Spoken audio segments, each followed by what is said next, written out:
Next up, we have the connections object, which defines connections between two or more parts or bodies. So let's go and click on the connections object right here, and now we can see something called details of connections. Now the subcategory is called auto detection, so this means that ANSYS will automatically detect connections by default. So if two objects are very close together, ANSYS will go ahead and create a group here, which is called contacts. And inside this group, you can see that it will create a bunch of contact regions.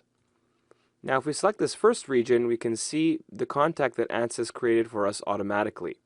The contact is between the face of the base, and the target is the bottom face of the lifting lug. So you can see here that it brings up a body view, which on the right you have the contact body view, and at the bottom here we have the target body view. So in each one of these views you can rotate to see exactly where it's highlighted. So in red is the base and blue is the lifting lug. So you can see here that this is the contact between the base and the base of the lifting lug.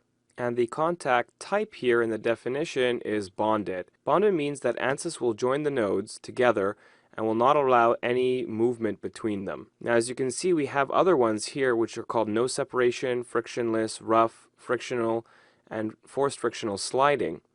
However, the important ones to note are bonded, frictionless, which means that there will be no friction between the surface, and frictional, where if you would select this, you can go ahead and apply a friction coefficient between the two. So let's go ahead and enter a friction coefficient of 0.2 for this example. Now once you change the definition of the contact, ANSYS will automatically rename this to frictional, which is the type, and then base to lifting lug, which are the contact and target body surfaces. Now there are more contact settings such as advanced and geometric modifications, however we will not cover them in this tutorial. Now let's say you want to change the default contact settings for ANSYS, and let's say you didn't want ANSYS to automatically import all these connections. You can go ahead into the Tools menu and then click on Options. And then under Mechanical, you can see a tab called Connections. And in Connections we have different things such as, let's say, the tolerance slider for the tolerance detection between the two surfaces, and then whether or not, let's say, you were including face-to-face surfaces, face-to-edge surfaces, etc. And as you can see here, the default type now is bonded, so that's why all of these contact regions are bonded by default. So if you were to change this, this would change the settings in mechanical, so all future connections will always be as you defined here. But now that we're in the project, and we, let's say, wanted to remove this default contact group, we can right-click on it and then click on Delete, and then click on Yes. So now as you can see, we have no more connections that are created. Now let's say we wanted to create our own manual contact region. We can right-click on Connections, click on Insert, and then click on Manual Contact Region. After clicking on this, we can see that the details require two options. We need the contact and the target surface. So let's click on the contact surface, and using the face filter button, we'll click on this surface right here. Next, we'll click on the apply button here. So now that's selected the base as the contact surface. Now we want to select the base of the lifting lug as a target surface. But as you can see here, we can't really see it right now. So what we're going to do is, using the body select filter, we can click on the base, right click, and then click on hide body. Now you can see we have access to clicking on this bottom face. So using the face filter, we'll click on this face, and then click on the target, and then click on apply. Next we can right click in the window and click on show all bodies.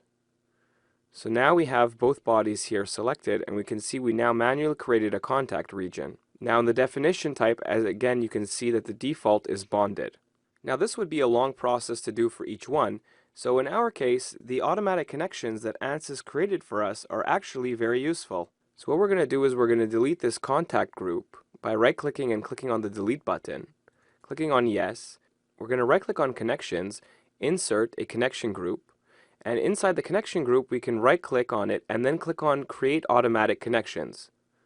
So this will recreate all the connections that we just deleted previously. So now let's actually define each one of these connections correctly. Let's click on the first one again. We know that this is from the base to the bottom of the lifting lug, and we want it to be frictional with a friction coefficient of 0.2. Next we'll click on contact region number 2. We can see that this contact is between the face of the bolt and the interface of the base. Now for this tutorial, we're going to leave this as the default type, which is bonded. We want to actually have this bonded to the base. Next, we're going to click on contact region number 3, and we can see that this is the same thing as contact number 2. We would like to keep this bonded.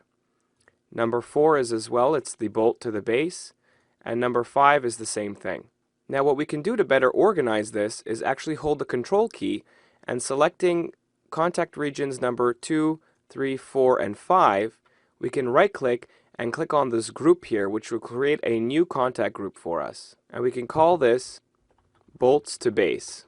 Next we can go ahead and click on contact region number 6. We can see that this is the surface between the bolt and the lifting lugs base plate. In this region we're going to go and change the type of this definition from bonded to frictionless, because we want to allow sliding in this region.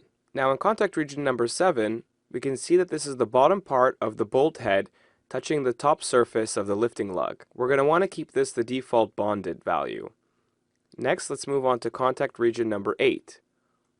We can see that this is the same thing as the contact region number 6 that we changed. We want to change this again to frictionless. Contact region number 9, once again, the bolt head to the lifting lug, bonded. Number 10, we're going to change this to frictionless. Number 11, we're going to keep it bonded. And number 12, frictionless. And finally, contact number 13, we're going to keep that bonded as well. Next, we can group these up again. We can click on these frictionless contacts here, holding the control key, right-clicking, and creating a new group. Now we'll call this group frictionless. Next, we can click on these 4 holding the control key, right-clicking, creating a new group, and call this bolt to lifting lug. Now we've organized all our connection groups. So let's go through them once more just to make sure. The first one is the base to the lifting lug. The next are all the bolts to the base. Next are the lifting lugs to the bolts, which are the frictionless connections. And the last one is the bolts to the lifting lugs, which are the bonded connections. Now that our connections are done, we can go ahead and minimize this object and proceed on with the mesh.